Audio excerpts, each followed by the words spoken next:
Welcome to the BumbleKast. I'm your host, Ian Flynn, the Bumble King, and joining me as always is my Bumble co-host, Kyle, JCRB Kraus. We are back. Man, it's been 2 days. 2 whole days. And we have yet more questions. They just keep happening. They just keep coming. We can't stop them, Ian. We've tried. It's No, like it's like for more. It's like a dam. It's like when a dam bursts, you know? It's a very slow process at first, and then all of a sudden, boom! Whoosh. Here it comes.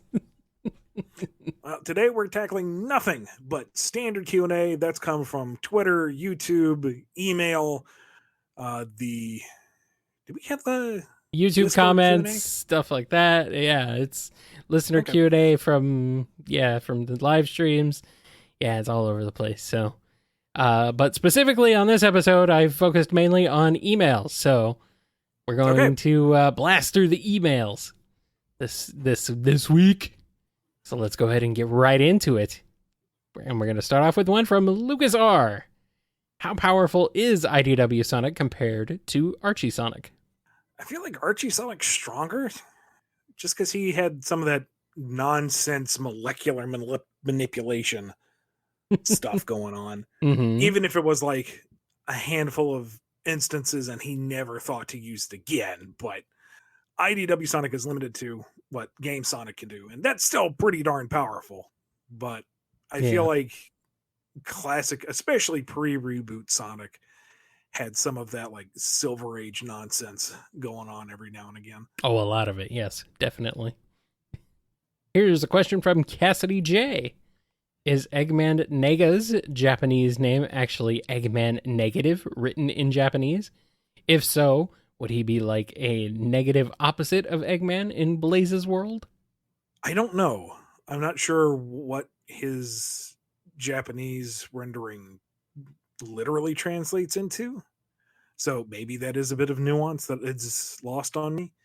But how do you have a negative Eggman? Wouldn't Eggman himself is already pretty negative, so would the negative of the negative be a positive? Yes, usually. But it doesn't make any sense, I know. No. So that, and he's Eggman's descendant, so he's not from Blaze's world. So it's last episode we talked about Blaze being Dr. En is even worse. So he doesn't make any sense. He's literally the exact same character too. It's like, why is there this distinction there? I don't know if how is there really a distinction? Enlighten me, Ian. It's nuanced. He is a little more courteous. He's a little more even keel in his initial presentation, but he's arguably more ruthless in his end games. Eggman loses, shakes his fist, promises to come back another day. En loses, and he threatens to nuke all of creation because if he's going down, he's taking you with him. Oh, so he's Andros. Yeah. Sure. He also seems to be maybe a little smarter, but he hasn't been in a whole heck of a lot. It's not been totally consistent, and I am going to die on this hill. I think he's dead. Until I am corrected by Sega, I'm saying he's dead. Also, there's a distinct similarity to your name and En. Are you saying you are En? Are you? Nah, I'm a bit of a slob, and I still have a better fashion sense.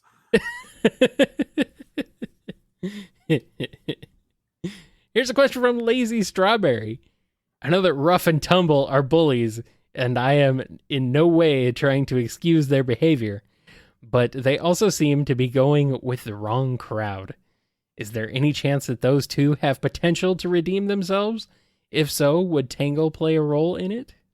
I mean, I don't want to pigeonhole them, and I don't want to undercut anything Evan or someone else tries to do with them down the road. Personally, though, I don't want them to be redeemed. At least not at this junction. They're mooks. They're dumb, mean people, and they do dumb, mean things to other people and to themselves, and they pay for it. They are the Rocksteady and the Bebop of the Rocksteady and the Bebop. Hoi, boy. they're the Jesse and the James. They're the goofball guys to be kicked around when you need lighter fare type of thing. If they get redeemed, they're just yet another set of rivals who have seen the light, and that's boring. Yeah, it's not time for them to go through their Bulk and Skull redemption arc yet. Yeah. Here's a question from a big Sonic fan, Patrick. One of the best features of Sonic Generations was being able to select music tracks to play. When it came to the numbers, there were usually 1 to 3 tracks per game. Based on this formula, what music tracks from games that were released after Sonic Generations would you pick? Note, Sonic 4 Episode 2 came out after Generations. Crossover games such as Sega, All-Stars, and Mario and Sonic don't count, but you can include the Sonic Boom games if you want, since it was believed Boom Sonic would have meant modern and classic Sonic had things not gone awry in the 2010s with numerous out-of-control factors. Let's see. There's a lot of stipulations on that. Yeah, but I get it. Nice to have a little bit of direction. Mm-hmm. Sonic 4 Episode 2, the only track that immediately springs to mind is Metal Sonic's theme, which I really dug. Yeah. Other than that, nothing else. It's very forgettable. Really jumps out to me. Which is sad and weird. Like, I feel like Sylvania Castle, was that the name of it? Sylvania? Sylvanic? Hell if I remember. The first stage, I seem to remember, had a nice track, but yeah, nothing really jumps out to me from that. Let's see, what came out after Generations? Let's see, Lost World. Lost World has some good ones. Yeah, the Straight Away on the Beehive track, that was a nifty track. Mm-hmm. I do enjoy the Deadly Six's boss theme and its variable flavors. What was the track that plays in that absolutely monstrously difficult rail section at the end of the game? I don't remember, but it's actually kind of chill and relaxing, kind of, which is weird. Oh, it's an absolutely gorgeous track, and it you is. need that serenity as you chew through your own teeth trying to beat the damn thing. Yeah. Okay, I'm getting it here. The track you were thinking of before, Honeycomb Highway, and then Sea Bottom Segway. Okay. Yeah. I feel like the opening levels song would be kind of a shoe-in. Yeah, but I'm kind of tired of that one. I mean, yeah, it's definitely overplayed. But it's also, fun and yeah, it fits. There's nothing bad with it. No, it fits. It's just yeah. Yeah. That's true. It does play like literally every time you finish a level. Forgot about that part. But let's see what else. Sonic Forces. Fist bump, I guess. Maybe. Yeah, Infinite's theme. Yeah. Like, I don't remember being turned off by its soundtrack too much, but nothing is either jumping out at me either. I know some of the attempts at recreating some chiptune songs were grating towards the end, but yeah, it's okay. The OC character levels are decent enough, I suppose. They're songs. Mm-hmm. But yeah, something like that. And honestly, if you told me that the Boom series had just like copyright-free YouTube background music, I'd say, yeah, okay. I don't recall anything from all 3 games. Nothing springs to mind. I have no idea. Yeah. Like in Shattered Crystal, when you're running down the tunnel and there's the big snake worm train thing, I want to say that was kind of a fun track. Of course, I just remember that was some of the most fun I had in that game. So maybe I'm conflating the two. I don't know. Yeah, I don't know either. I'm confused. Sonic Mania, I mean, that was after Generations. Oh, yeah. Mirage Saloon. Mirage Saloon, definitely, for sure. I mean, by a mile. Yeah. Press Garden, obviously, is another good one. And Studiopolis. I mean, you got your big 3 right there. Got your big 3. Let's see. What else? What's after that? What else came after Generations? Not much, actually, which is kind of weird. We haven't. It just seems like there hasn't been much. There used to be a lot more Sonic games. What the heck, man? They're so slow. I hope that means that they're taking their time. That means it's going to be a little better than usual. But I guess we'll see.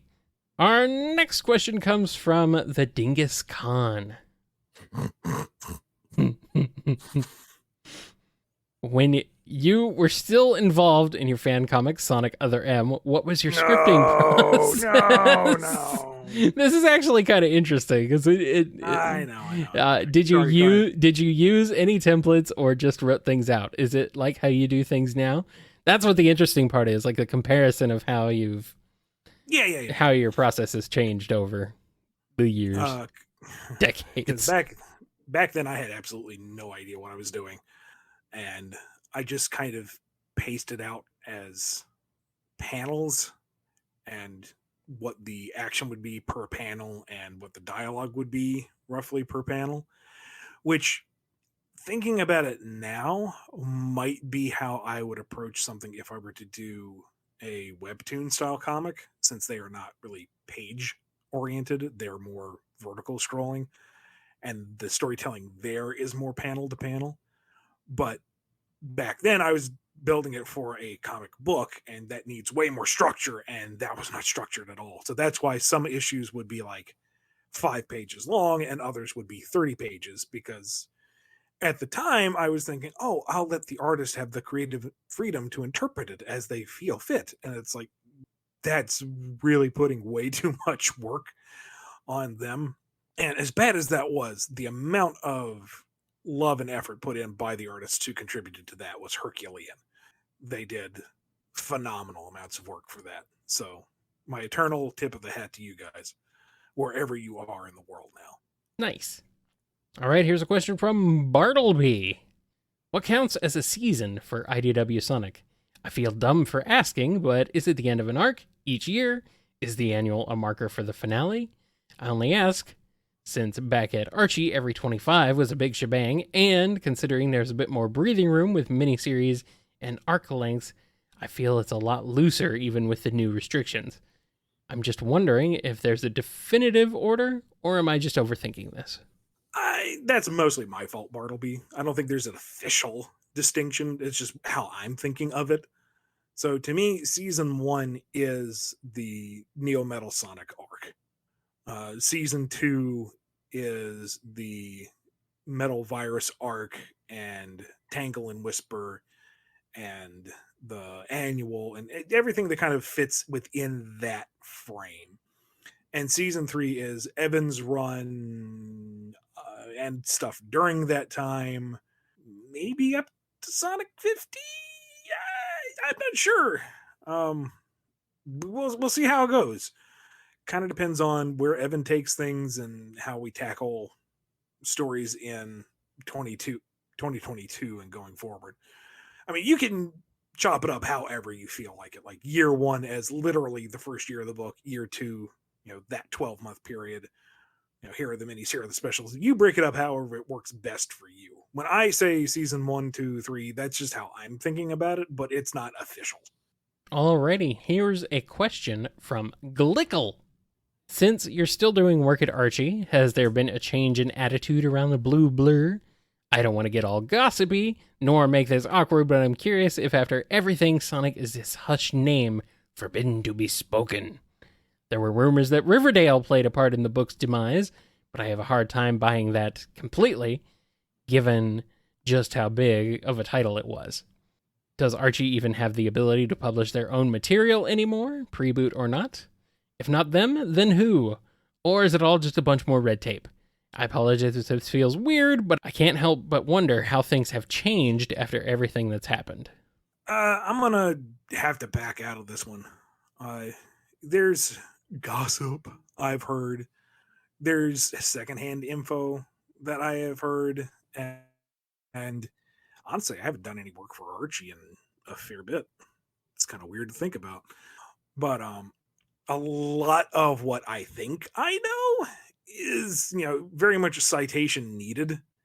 And I don't want to speak for anybody at the company there or whatnot, because I don't know really when you get down to it. I could speculate, and I could definitely put out my uh, unverified rumor stuff, but that's not going to help anybody. And given how poorly this show is cited as it is, that would only lead to more trouble. So, I mean, the safest thing to say is I don't really know, to be perfectly honest. The business decisions about that kind of stuff are well above my head. Are you insinuating that people would take this show and what you say on it out of context? Mm-hmm. Especially in ways that make them look better or make their views correct? No. That never happens, especially on the internet. I don't want to vilify anyone. It's just, there was a post on Reddit where somebody said that, our reference to the hooligans in issue number 3 was slapped down and the term has been forever barred because of we tried to sneak it through. And I stepped in and said, no, I tried to see if we could use it and, perhaps use it as a precedence. And then the note came back, said, oh, no, you shouldn't have used that. Hooligans are classic only. It's like, okay, that's fine. It's not like there was any kind of punitive damages. Or there was somebody who sent me like a 48 tweet chain that started off with, so I didn't actually listen to the BumbleKast, but here's why you're wrong. And it's like, okay, I'm not going to read that.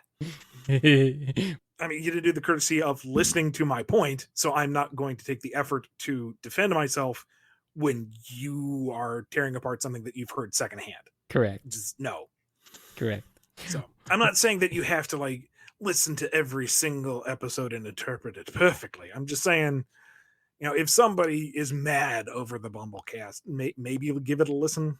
We've got the master list Q&A to go through. You can find the question and that segment in the episode pretty easily. So yeah. We've gotten some very long emails. First of all, they don't have a question in them, so it's like, what do I do with this? Second of all, it's like, what are you going on about? All right, you have fun with this. I guess. Because I'm certainly not reading it on the air. I don't have the patience. And Ian doesn't either. That and, I guess kind of to the previous point, my interpretation of the characters isn't going to be simpatico with everybody else, and sure, that's fine. Yeah. You could prefer somebody be portrayed another way, and you know what? There's fanfic for that.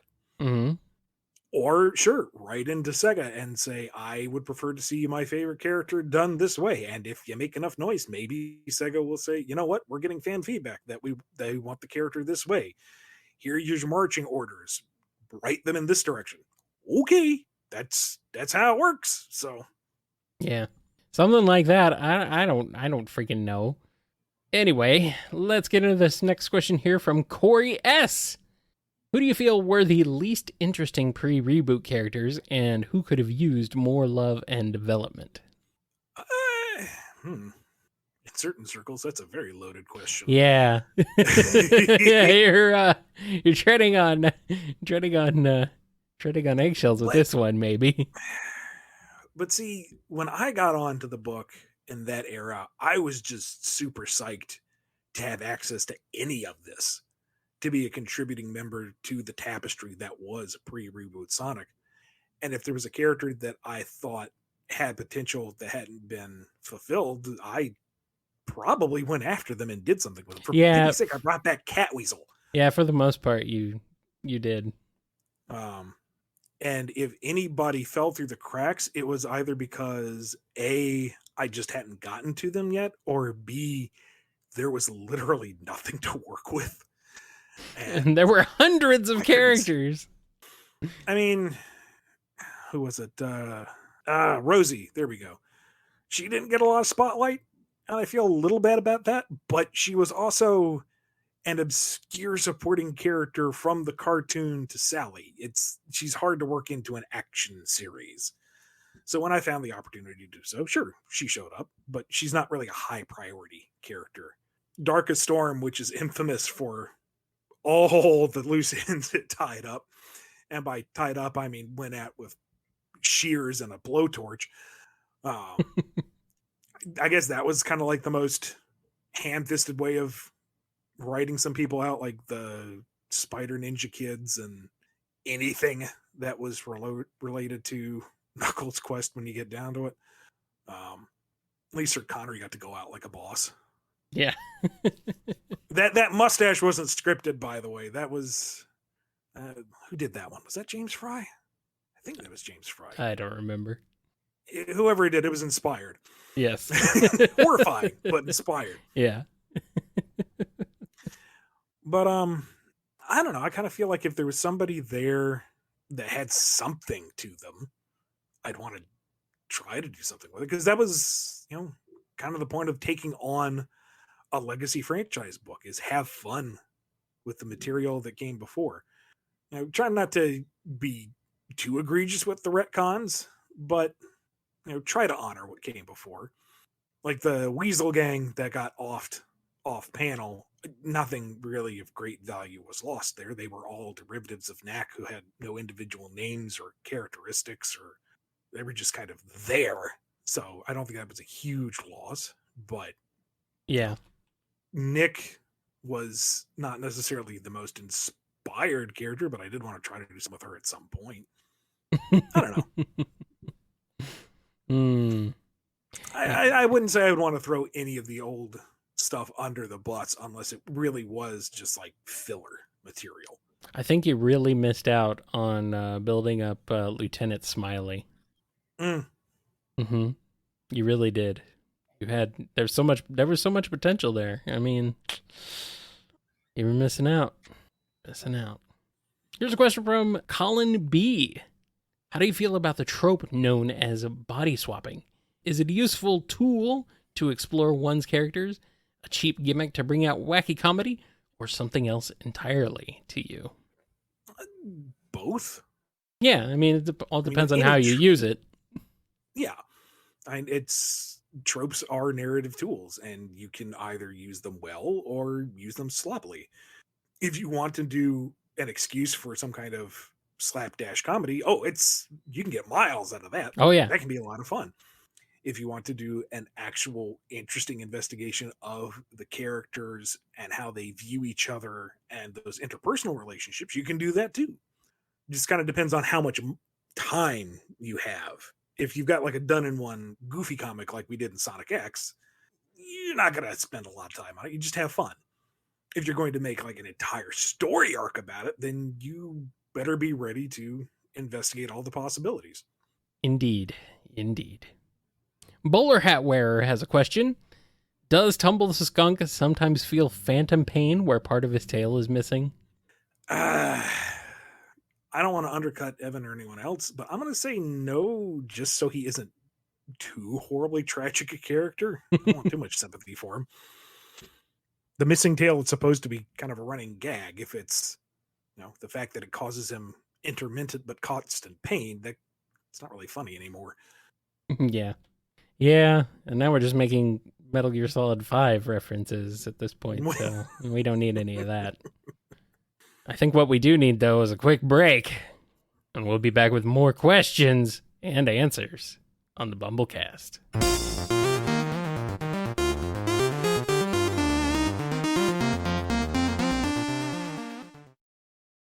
Jumping right back into it here with Commander Proton. If IDW were to get the license for a Mega Man comic series, would you do a hard reboot or try to continue from where you left off? If the former, is there anything you know for sure you'd do differently?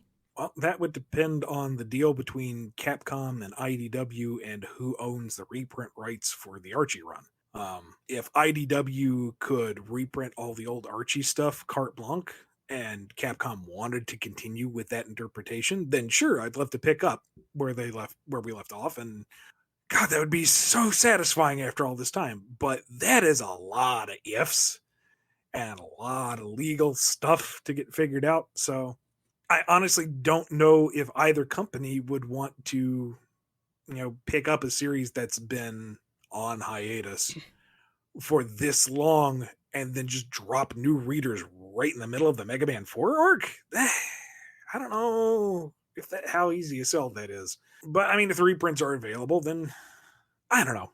That's a lot of business discussion that I would not be taking part in, sadly, or possibly for the better because I'm not a very good business person.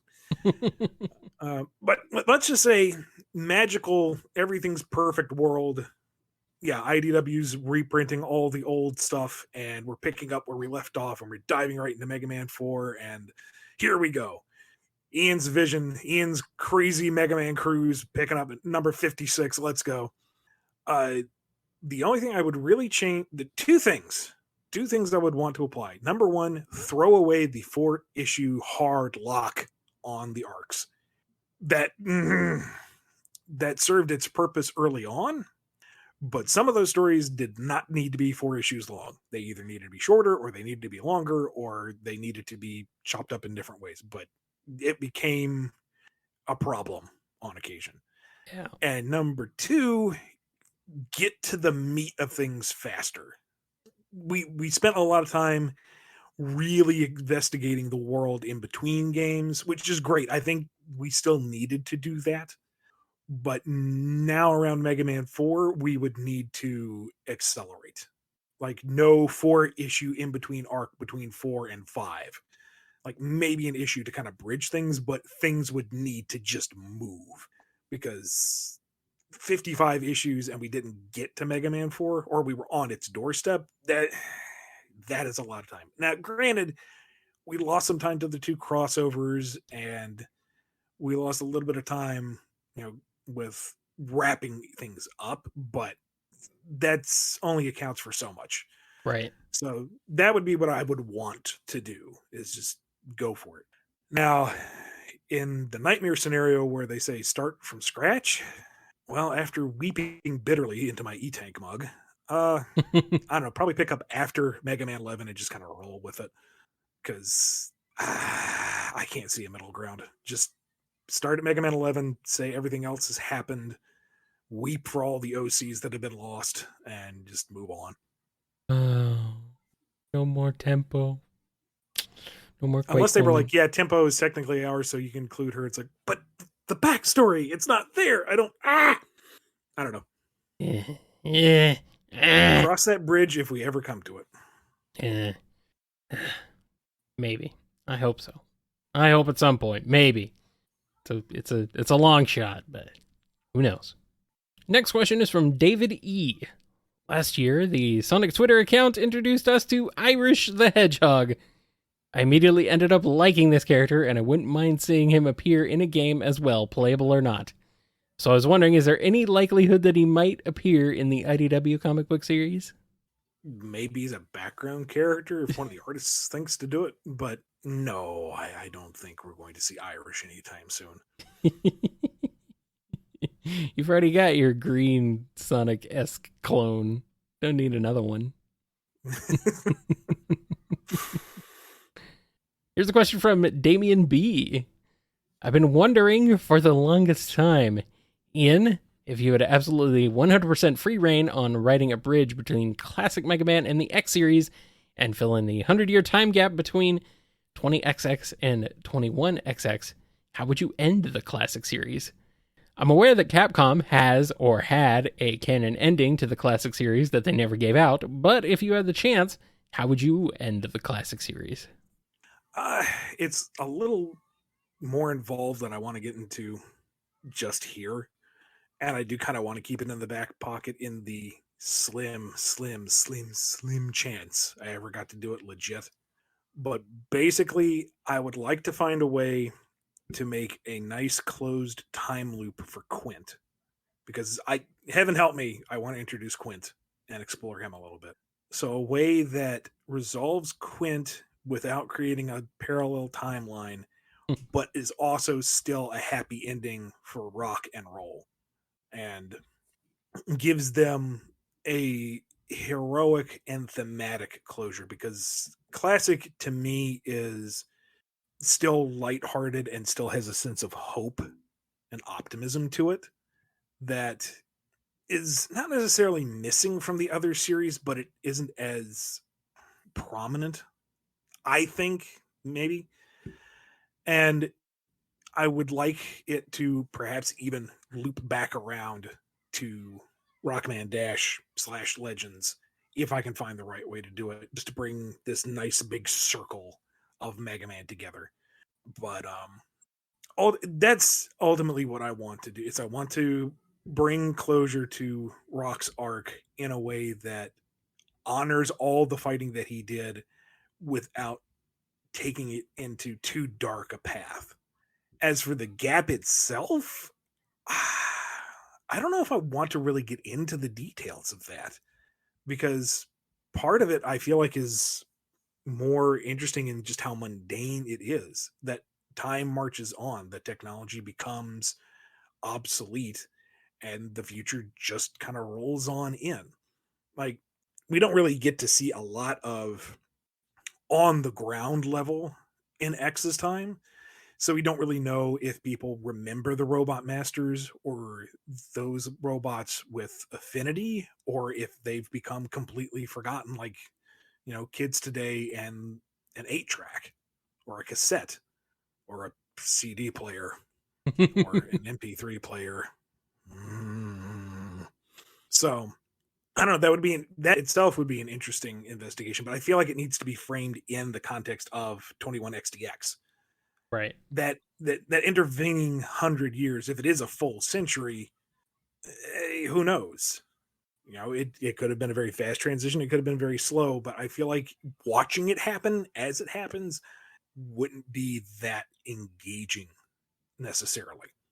Versus like the Elf Wars that bridges X and ZX, because that's got lots of fighting and robots and hologram peoples and whatnot. That you can make a story out of.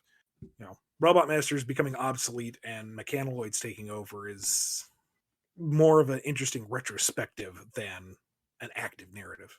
Right. Also, I think you meant Zero when you said ZX, but whatever. Yeah, I mean, yeah. My bad. It's all. Yeah, there's a lot of similarities between Zero and ZX specifically, so I understand. Yeah, it's just Zero had the better story. I don't know. It's true. Here's one from Ellie Plays Games. In a recent BumbleKast, you said Mario 2 and Subcon were all just a dream and not real. But what about BS Super Mario USA? It's a sequel to Mario 2 and states that the king of Subcon transported the Mario characters to Subcon again to defeat the returning Wart, which confirms that Subcon is real and can just be accessed through dreams, similar to the Dream World from Mario and Luigi Dream Team. Mario surprisingly does have a lot of continuity like this that people just don't know about, since Mario Canyon tends to be obscure, but it's still there. I agree with that. Okay. Yeah. Okay, I was wrong. Yeah, well, I mean, that's a very, very, very obscure thing that I think most people, definitely people in the mainstream and in the West, do not know about, so. Sure, but, I mean, it's there. Right. And if Nintendo acknowledges it, then sure, it's canon, and yeah, I'm wrong. So, yeah. There you go. Now, technically, I'm right in that it is just a dream because they are in the Dream Kingdom. Correct. That is correct, yes. It's all just a dream, but it's also real. But it's also a fictional video game. So Watch it's me not real. Out of being wrong. So it's not real. No. But it also could be real. That's the canon. My interpretation of it was wrong. Thank you for the correction. Yes. It could also be real because there are some folks who believe that fiction is just looking through a window into other dimensions, other worlds. I like that. I like that idea, kind of. I think that's pretty neat. In that case, I live in a glass house. Jeez. I need to get me some curtains. Yeah. And a question here from Writing Night 365. Where is Amy Rose during the events of Sonic Universe 30 years later? I've seen that practically everyone has someone, so what about Amy? That's going to fall under the purview of Lost Hedgehog Tales, but I did have an idea for her, and basically it would revolve around her being independent and totally freaking badass and super powerful. Yes. Her end game is Amy and Hammer. There was a plan. Whether or not it would have been approved, who knows? But I don't know. We'll get to that eventually. Here's one from Liam D.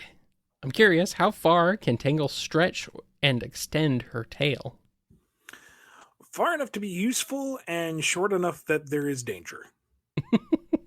As long as the narrative calls for. Pretty much. Not to be glib, there is no set limit. Like, we don't have a note anywhere saying a maximum of 30 meters or whatever. It's like how Sonic's speed works. It's like however fast he needs to be for the narrative. How fast is Sonic? Fast. How far does she stretch? Far. How strong is Knuckles? Strong. That kind of thing. Yes. How far can Tails fly? Not enough! Never enough. Start some squats, get them glutes going, boy. You need to fly. How edgy is Shadow? Yes. Sharp. Ow. Yes.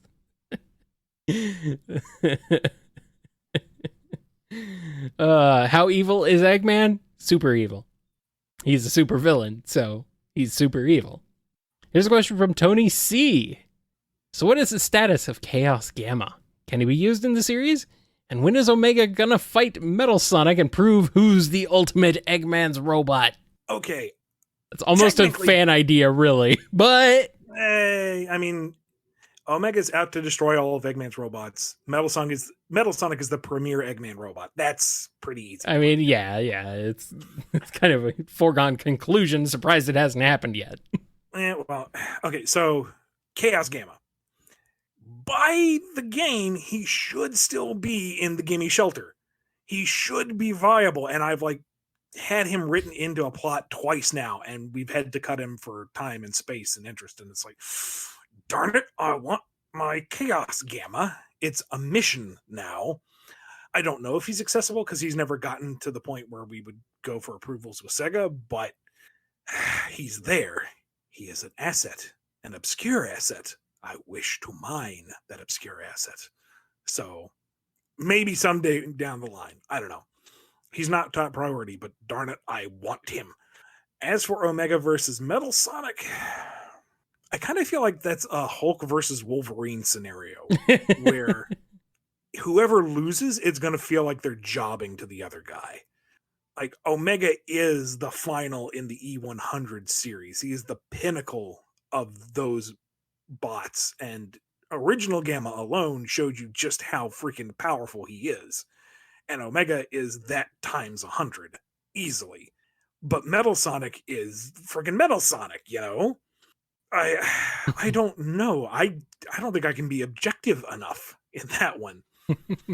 But if you do like the whole, oh, they fight but it's forced into a draw, or something comes between them and it's never resolved, that's not satisfying either. So yeah.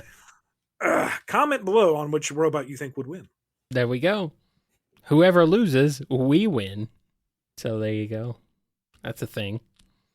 Also, I can't believe there's literally a place in a Sonic game that's called the Gimme Shelter. I mean, it's a horrible name, but it's also a brilliant name.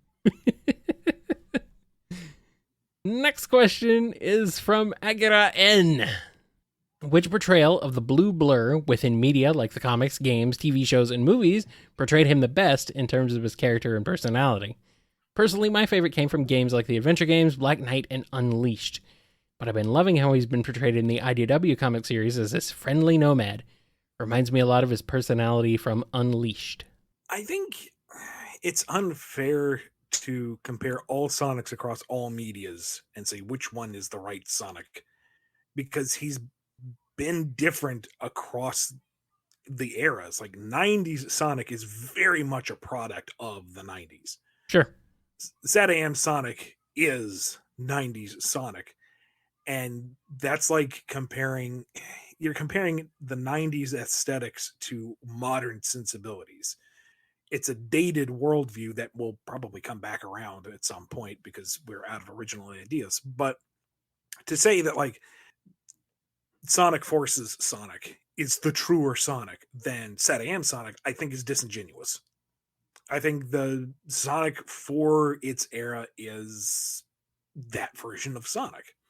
You know, SatAM and Adventures of Sonic was 90s Sonic for the West. That's just how he was. And whether or not you liked it, that's your baggage. But to say that it's more true Sonic than, say, the Adventure era Sonic, I don't think is a fair one-to-one. Mm. I feel like there's a distinct line of that you can follow from the 90s portrayals of Sonic all the way through to today. I mean, at the very base of it, they are the same character. So I think that there's definitely little details and little things that have changed, obviously. Definitely SatAM Sonic is probably a little bit meaner. He's got a little bit more teeth on him.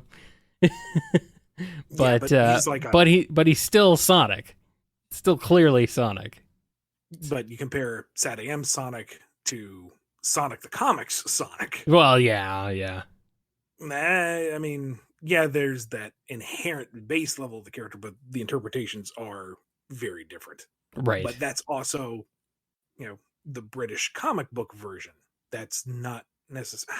I don't know. Maybe I'm overthinking it. Maybe, but I agree with you. It's hard to say like, oh, this is the best version of Sonic. They all have their own. There's always something redeeming about all of them, and there's always something I think that you can pull out and something to enjoy with all of them. So, but I mean, that doesn't stop anybody else from having their own favorites. So, Oh, sure. Drop that in the comments. Hey, what's your favorite? What's your favorite Sonic? What's your favorite Sonic portrayal? Here's one from pikarooone. I know that the comics aren't canon to the games, as that is dictated by Sega. It's not an expanded universe, it's supplementary media. But are the games canon to the comics? IDW Sonic starts where Forces left off. Does that make every previous game canon to the comics? Unleashed, Rush, Chronicles, its adventures, etc. The events of the games happened in the comics? That's how I'm treating it. And whenever the next game comes out, I will figure out where that necessarily falls in the comic. If I'm still in the driver's seat, that may fall to Evan. And Evan may want to do it separately. I don't know. Probably should talk to her about that, but with her being the lead writer now. But the way I set it up, implicitly with Sonic number 1, is my interpretation is that the games happened. Chronicles doesn't, because it's not canon to anything. But in my mind, the games happened and are the foundation, and that the comics will follow suit. And then whenever a new game comes out, I don't know. Evan or I or whoever else is writing at that point will have to figure that out as it comes. And finally, our last question is from Andrews Exists. When you write dialogue for your characters, do you have a specific voice in mind for them, or do you just write their lines in your own voice? We've answered this multiple times over the years. Head over to bumbleking.com and look at the Q&A master list to see which episodes we've touched on. Yes. And, I mean, when you write them, do you have a voice in mind, usually? Different from your own, or? Nah, if they have a game counterpart, that's pretty much what I'm hearing in my head. Like, I'm scripting this as if it would go to those voice actors. Sure. If they are not voiced by anything official, I've got something roughly in my head. Mm. Okay. If I get stuck on a piece of dialogue, then I'm like, how should I phrase this? I will kind of mutter under my voice the characterization to get the feel for how they should sound. Like Dr. Starline is going to be much different in the way that he presents his dialogue than, say, Tumble, and Tumble going to sound a little different than the Doc, Yeah. He's more likely to be using them, them contradiction, them contractors, rough, what's it called? Yeah, them contractions, them things. Them short words. Yeah. Yo, Ruff! Why contraction such a long word? That's confusing. I don't like it. Should make a contraction for them contractions. Put them in traction. Got a whole new faction for reactions and. Wow. You got a pad? I want to write this down. I mean, it's kind of a cliche, but I do love that Italian New York accent, especially for Tumble. That works out, or Rough. Yeah, that's a good one. It's a good one. I like it a lot. Anyway, that's gonna do it for this edition of the BumbleKast, and this week on the BumbleKast. Before we go, we're going to give a big thank you to the patrons over at patreon.com and ko-fi.com, and even our YouTube members who make this show possible. Big thank you to Daniel H., Alex P., James K., John B., Jennifer R., Robotnik Home, Samuel P., Sam Cybercat, Torchbound, Justin G., Mike B., Coupling Crew 128, Duas Disden, Diane W., Bradley TT, Andrew D., Scruffy Matt, Chris A., Sony Salute Your Cat, John M., Noni, Dave M., Off, Don B., Yami M., Sin Fritz, Lee HK, Lisa M., Silly String, Chevelle, J. Frost, Piggy Bank, Jib, Hero of Light 13, Blue Title Gamer, Tick Tick, Justin S., Final Neil, Ryan D., Speedweed, Jonathan D., Rachel W., Godzilla Chaos Universe, Daniel B., Dabbler the Dalek, PC the Unicorn, Dove, Preston M., Red the Supernamic Pandolce, Joe S., Chad, Jonathan R., Chase L., Owen B. D., Ben Wolf Spain, Renard Pixel, Creative Name, Les, Invade Turbo Tunis, Danny the Light, Sapphire Scarletta, Turbo, Crooker, John the Real Waluigi, Noah S., Carlos, Louis J., Lexi Loves Jojo, Kojiro Highwind, Kimiko, Bad Piggies Lover, Alphamon Oryukin, Nietzsche, Michael, Xanderoni the Painter, and Fire Red XY. Nice. Welcome to all our newcomers, and thank you for sticking with us. To all the old comers. Is that what they call people who've been sticking around for a while? I kind of prefer veterans. Oh. Yeah, that probably makes more sense. Whatever. I think we're done here. We are. We will see you next Monday for another priority Q&A, and then the following Wednesday for more standard Q&A. Whee. Be good to yourselves, be good to each other, and we'll see you next time. Yeah. I'm aware that Capcom. Okay, whatever. My mouth is broken. You've been listening to the BumbleKast, a co-production of Bumble King Comics and the KNGI Network. Original theme music composed by Ken Coda Snyder. Remixed intro by T-Lopes. Find out more information, along with podcast feeder links, MP3 downloads, and more at bumbleking.com and kngi.org.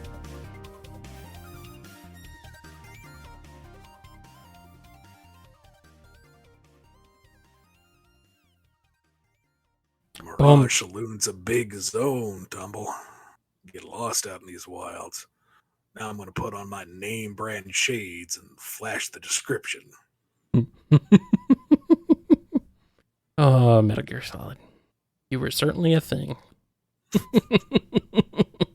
And depending on who you listen to, it's still a thing. Yeah, well, anyway. Here we go.